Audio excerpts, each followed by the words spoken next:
Supreme court ఈ మధ్యలో ఒక తీర్పునిచ్చింది. అది దేశంలో ఉన్న అందరూ ఆలోచించాల్సిన తీర్పు. దేని గురించి అంటే, రిజర్వేషన్ల కోసం హిందువునంటే అనుమతించం. ఇది రాజ్యాంగాన్ని మోసం చేయడమే. రిజర్వేషన్ల స్ఫూర్తికే విరుద్ధం. సుప్రీంకోర్టు కీలక తీర్పు. ఎస్సీ ధృవపత్రం కోసం క్రైస్తవ పిటిషనర్ దాఖలు చేసిన వ్యాజ్యం కొట్టివేత. వేరే మత విశ్వాసాలను అనుసరిస్తూ కేవలం రిజర్వేషన్ల ప్రయోజనాలను పొందడానికే తమను తాము హిందువులుగా పేర్కొనడాన్ని సుప్రీంకోర్టు తీవ్రంగా తప్పుపట్టింది. ఇది రాజ్యాంగాన్ని మోసం చేయడమేనని పేర్కొంది. క్రైస్తవ మతంలోకి మారిన ఓ మహిళకు షెడ్యూల్ కుల ధృవీకరణ పత్రాన్ని నిరాకరిస్తూ మద్రాస్ హైకోర్టు తీసుకున్న నిర్ణయం సమర్థించింది.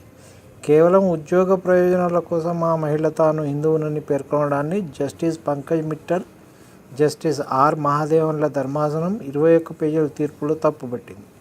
ఇంకో కీలక అంశాన్ని కూడా తీర్పులో ప్రస్తావించింది. వేరే మతంలోకి మారాలనుకునేవారు ఆ మతానికి చెందిన సిద్ధాంతాలను, సూత్రాలను, ఆధ్యాత్మిక ఆలోచనలను సంపూర్ణంగా విశ్వసించడం కీలకమని స్పష్టం చేసింది.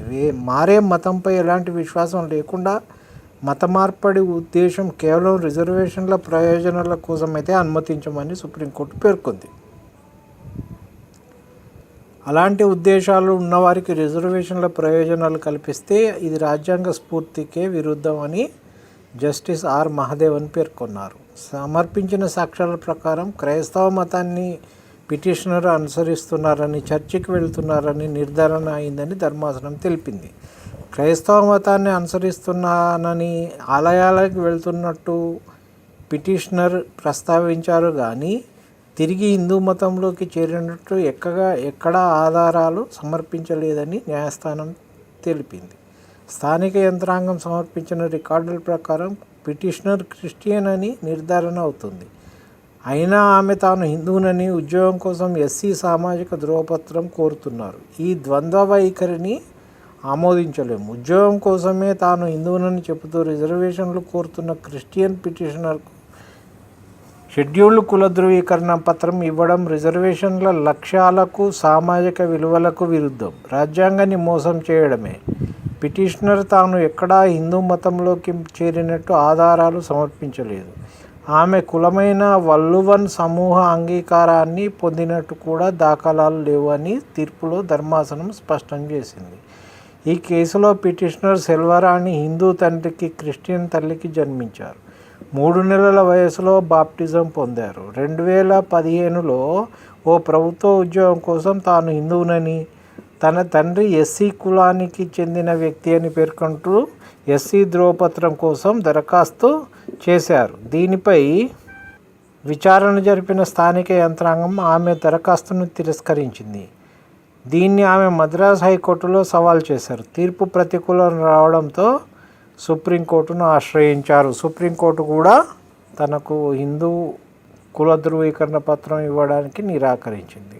ఇది సమాజంలో జరుగుతున్నటువంటి అతిపెద్ద మోసం, హిందువులకు చేస్తున్నటువంటి మోసం అనొచ్చు దీన్ని.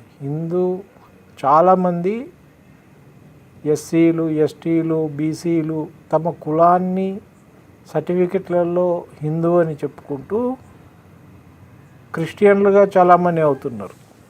హిందూ అని పెట్టుకుంటూ క్రిస్టియన్లుగా చాలామంది అవుతున్నారు. ఇందువల్ల అసలైన హిందూ, ఎస్సీ సామాజిక వర్గానికి, ఎస్టీ సామాజిక వర్గానికి, బీసీ సామాజిక వర్గానికి చెందిన వారు ఉన్నారో వాళ్ళు అన్యాయానికి గురవుతున్నారు. సో మతం మారినప్పుడు ఈ మతంలోంచి పూర్తిగా మారాలి.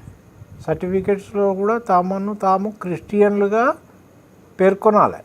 అంతేగాని సర్టిఫికెట్లలో హిందూ అని ఉండి సామాజికంగా క్రిస్టియన్ అని చాలామంది అవ్వడం కరెక్ట్ కాదు అని సుప్రీంకోర్టు ఈరోజు తీర్పులో చెప్పింది.